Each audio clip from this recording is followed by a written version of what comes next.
We are now honored to have Professor Aiko Nakai. She's Associate Professor of the Osaka Metropolitan University and member of the Japanese Society of International Law. We really appreciate her making the trip all the long way here to Peru. So please, Professor Nakai, the floor is yours.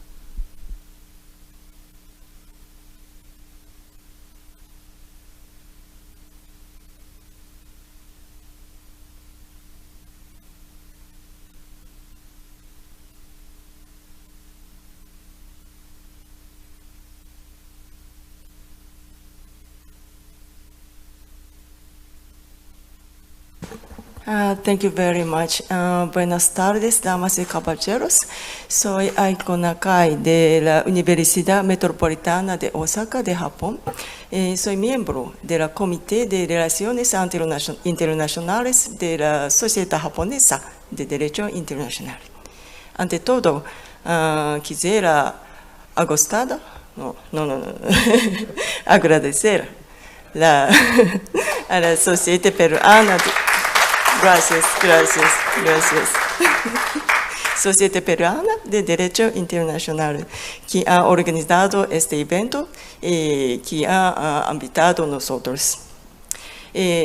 Bueno, mi español termina aquí. Ensuite, je voudrais exprimer également ma haute considération à la Société française de droit international, pour le droit international, qui a organisé la première et la deuxième réunion. Et je souhaite que l'échange international entre les juristes de différentes nations continue toujours avec succès. And now I will switch my language into English so as to start my presentation. The title of my presentation is Dialogue Between Jurisdictions.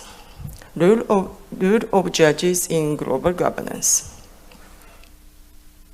The aim of presentation is to discuss the possibility of judicial dialogue as a key to better global legal governance. What is judicial dialogue? This is a dialogue between judges via cross-references in their judgment.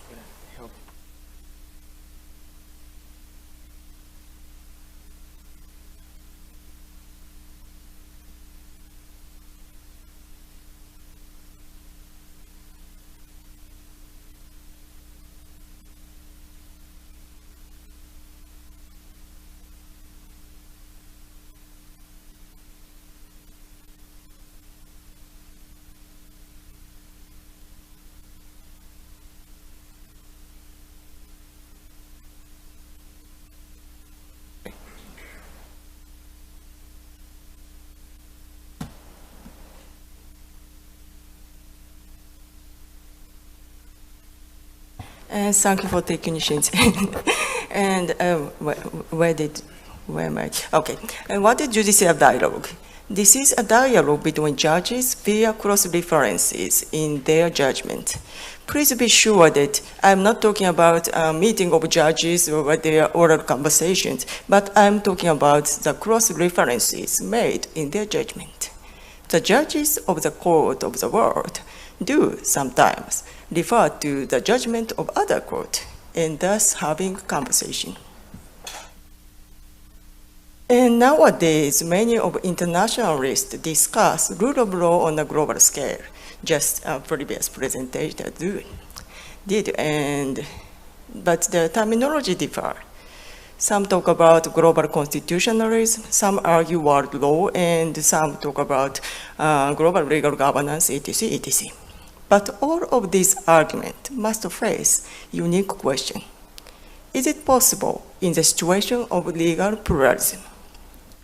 Well, legal pluralism has several meanings, but I adopt the simplest definition. Legal pluralism here means the situation of coexistence of two or more legal orders. Therefore, here, in this sense, legal pluralism is not a matter of qualification or matter of opinion, but mere a matter of fact. Suppose there are 4 treaties, Treaty A to D. Each treaty has its own legalities, and some treaties have their own court with its own jurisdiction. and thus constituting distinct legal orders. But the domain covered by treaties in reality overlap. Therefore, in the overlapped sphere, the judges inevitably deal with the cases where more than two norms from different legal orders can apply. And the same can be said for the relation between international law and internal law, domestic law. Every state constitutes a distinct legal order with their domestic legal system, but domain overlap. And the question is how the judges react to this situation. In the past, many internationalists worried about fragmentation, saying that the proliferation of international courts may produce the greater number of judgments which are not compatible with each other, and thus lead to fragmentation.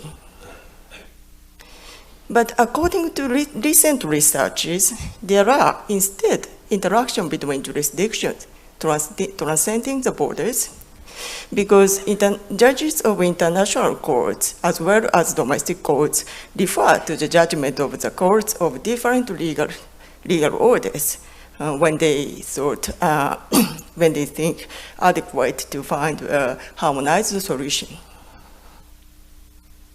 So now we see rather harmony among legal orders than fragmentation. And the role of judges is a new research object in international law and international relations studies nowadays.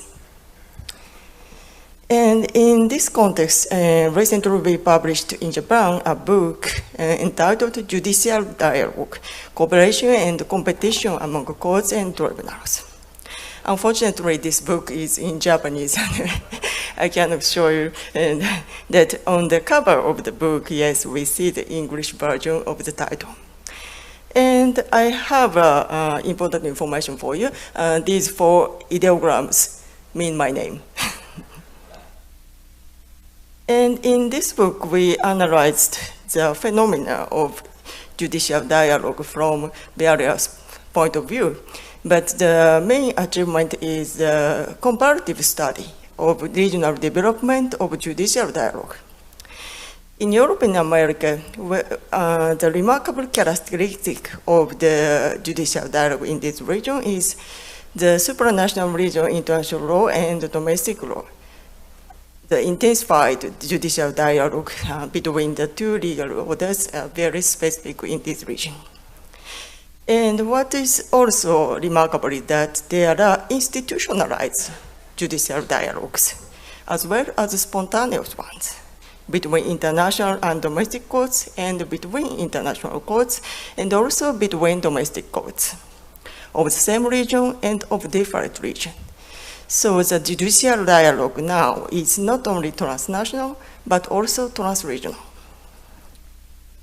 When it comes to Asia, we don't have yet a remarkable institutionalized judicial dialogue, but we do have some spontaneous dialogue between domestic courts. And judges do make reference to international law or to foreign domestic law in domestic judgments if they found adequate. And as a matter of fact, more and more courts give weight to comparative law. Some of them established a research center for comparative law recently. So for the moment, we can partially conclude that judicial dialogues are playing a positive role towards a better global legal governance. However, we must not neglect the downsides, shortcomings. First, judicial dialogues only sometimes lead to the harmony or convergence of judgment. Sometimes judges don't agree and battles of judges happen instead of the harmony.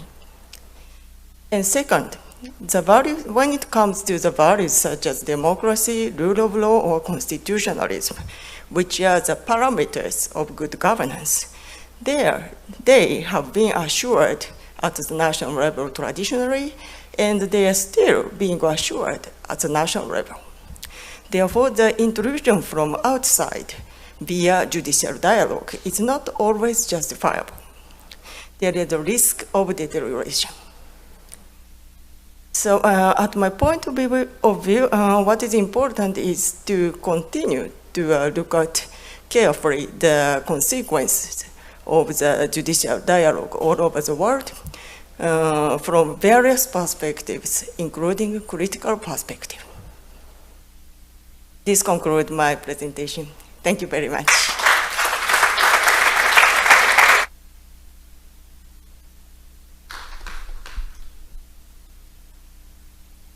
Thank you very much, Professor Aiko Nakai, for your very, very interesting presentation, and you certainly highlighted this a bit strange phenomena by which, despite the weakness of the institutional mechanisms, there's significant judicial dialogue among these, or within this spaghetti bowl of different jurisdictional mechanisms that have been established worldwide, and there's certainly much room for discussion. The amazing thing is that I mean, there's always certain dissonance between these different jurisdictional mechanisms, but in general, the dialogue is working despite these the institutional weaknesses in that regard. So thank you so much.